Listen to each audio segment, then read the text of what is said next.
Stevie, do you mind going first and following on from your poem? How do you listen to the heartbeat of God?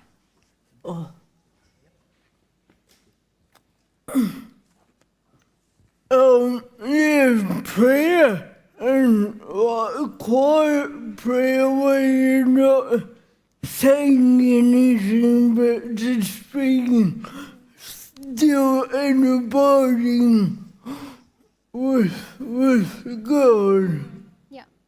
Yeah. I think that COVID really gave all of us that a bit more time that to sit still and abide with God. Yeah. And can we pass on to one of our other guests? I might just quickly introduce them to you as well. Or Ash, would you like to introduce Brendan? Absolutely. Major Brendan Nottle is the commanding officer of the Salvation Army. He's dedicated his life for over 2 decades to working with the most vulnerable members of society. Leading the Salvo's Melbourne Project 614, he works with a team of 1,000 volunteers to help people who are homeless or suffering from mental health issues, addiction, or social poverty. Brendan, how do you listen to the heartbeat of God?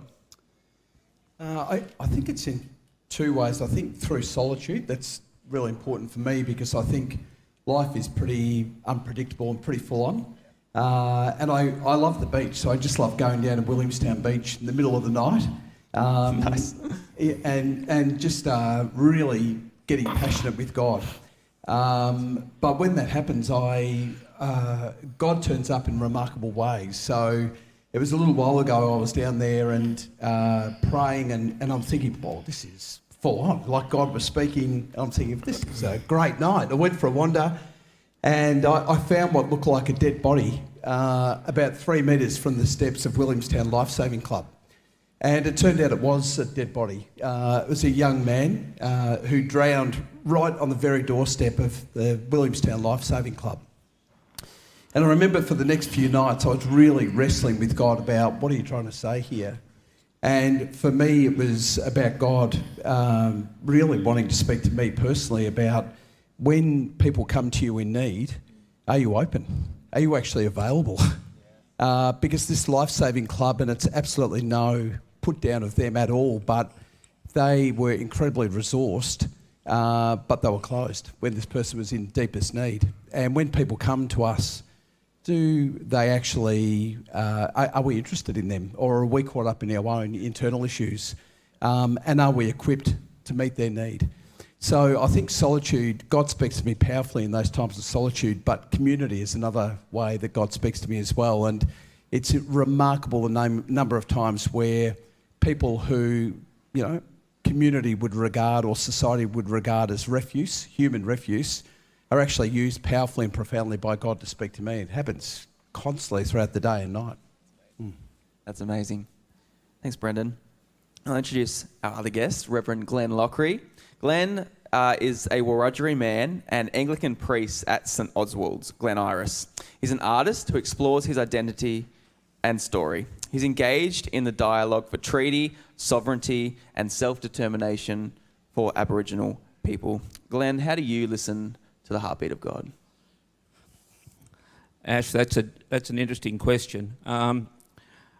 Just so you know a little bit about me, I'm a Wiradjuri embedded at birth, Indigenous of the universe, Australian for the purposes of management and control, and Christian because I didn't have any other choice, because it wasn't available for me to be Aboriginal, and it wasn't available for me to have my Aboriginal culture. So when I found myself having a communication or a relationship or connection to my cousins, my kin in the bush, all the animals, the birds, the trees, everything that gives me life, I had nowhere to put it but the Christian church.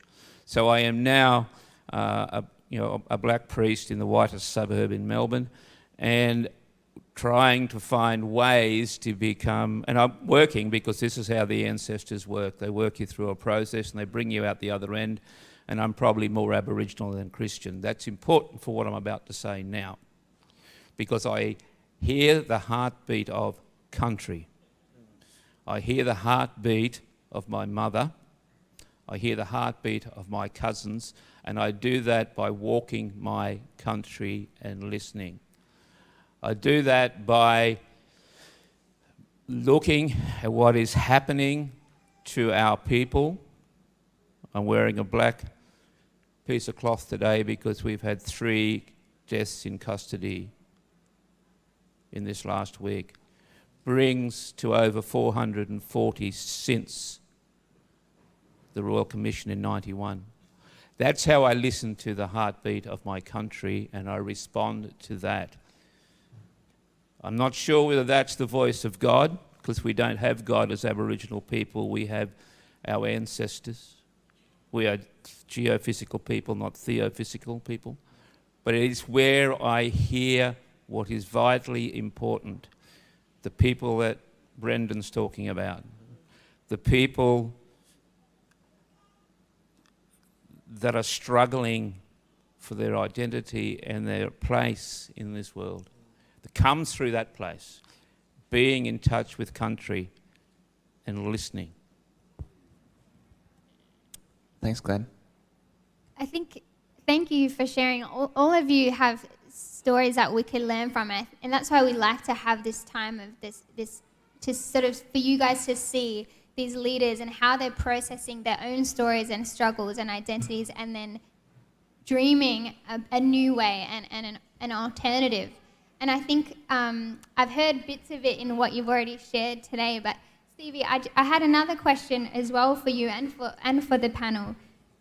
What are some issues that were highlighted over COVID that you would like to see the wider church addressing? So something really specific. Would you like to share some of those issues?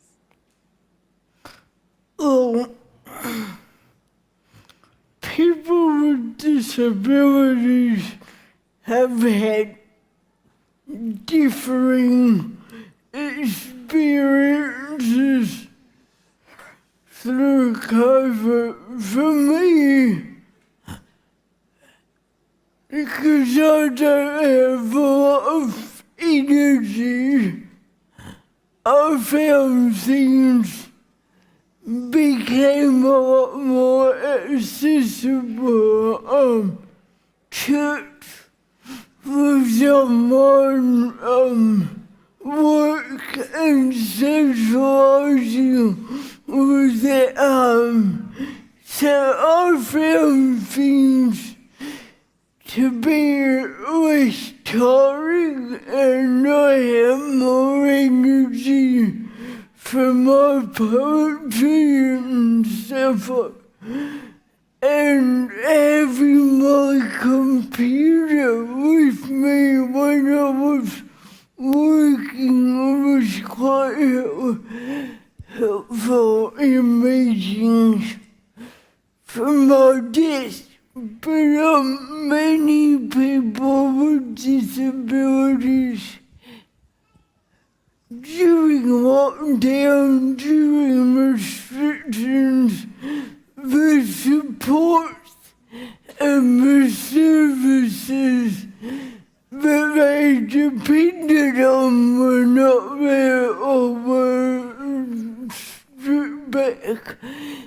And many people face difficulties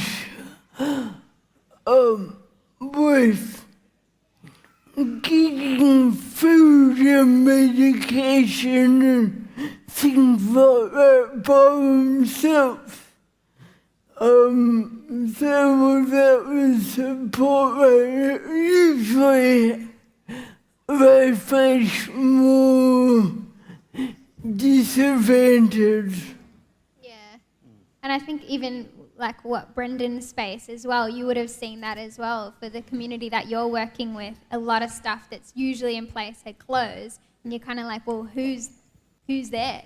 Yeah. Do you want to share as well a bit about what came up for communities that you were working with? Yeah, absolutely. I think there were probably 3 really key things that stood out for me, really similar to you as well, Stevie. I think one was around just this deeply embedded issue of social isolation, social poverty, and loneliness. So we run a cafe for people that are vulnerable in the city, And I'll never forget a couple of stories during COVID where people just appeared absolutely devastated, and they were saying, I'm not worried about getting sick.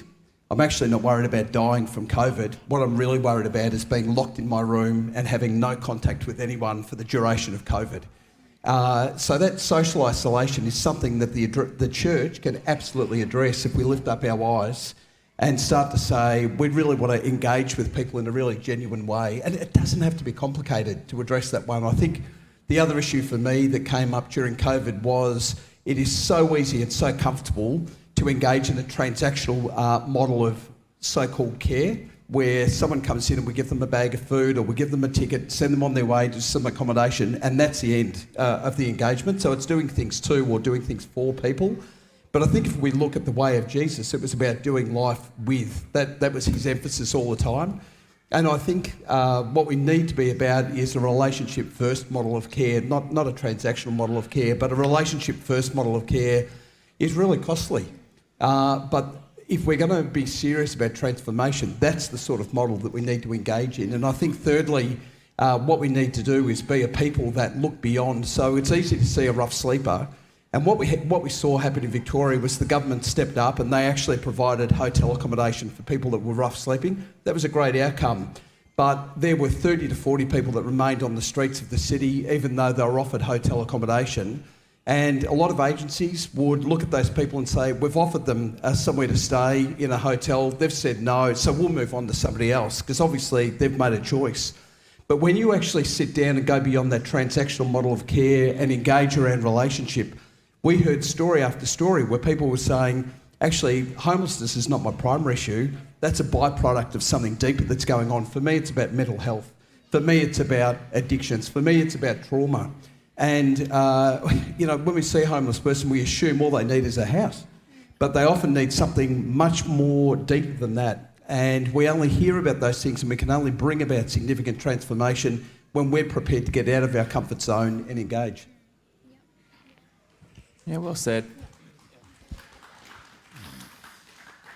Glenn, do you want to round up our time for us? What are some things that you would love the wider church to embrace, some things possible learnt through COVID that you'd like to share with us? Well, first thing I'd like to say, what came out of COVID for me was that the media wasn't very interested in our people, because I think, and Auntie might correct me if I'm wrong, but we never had a person in remote communities die from COVID, did we?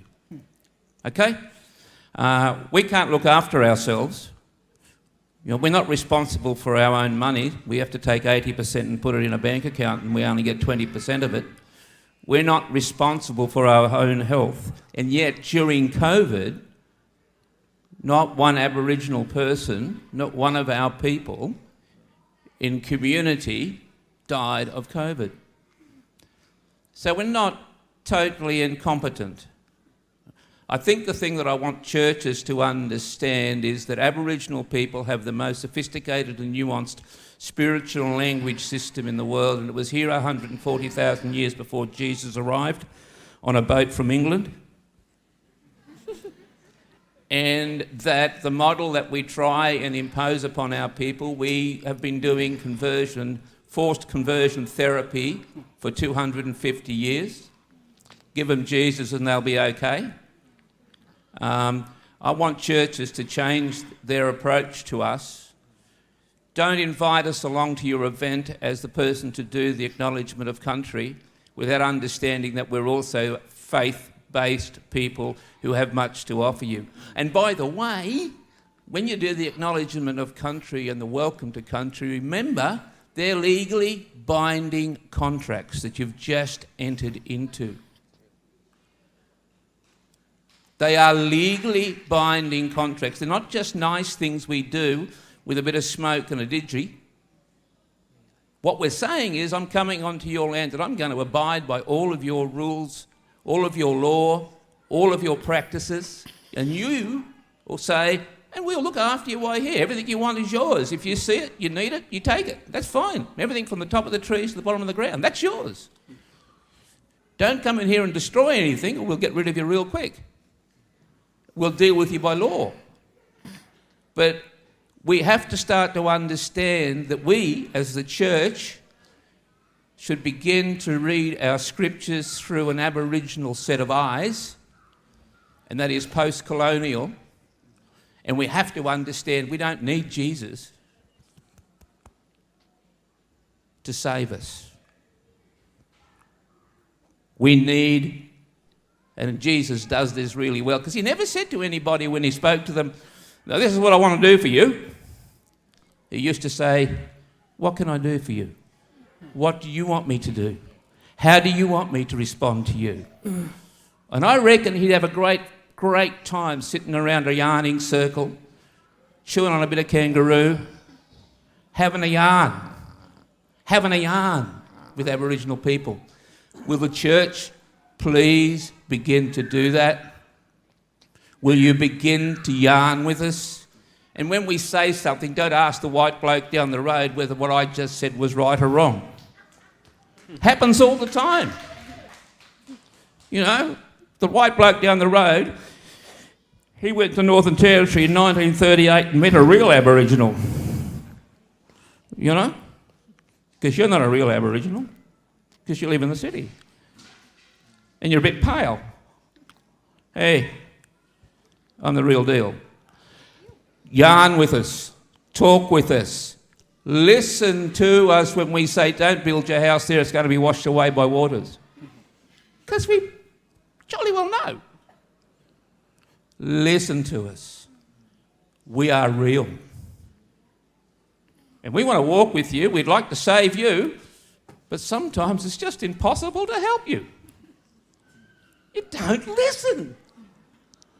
So, I don't think I can say anything. I could say a lot more because you wound me up, but that's fine. No, I hope you do. So I hope you do say a lot more, and I hope we do listen. Like I feel like, you know, we're not at a talk right now. You know, I don't know if anyone else is feeling that. We're in a conversation, and this whole day is that, but it's not a day thing.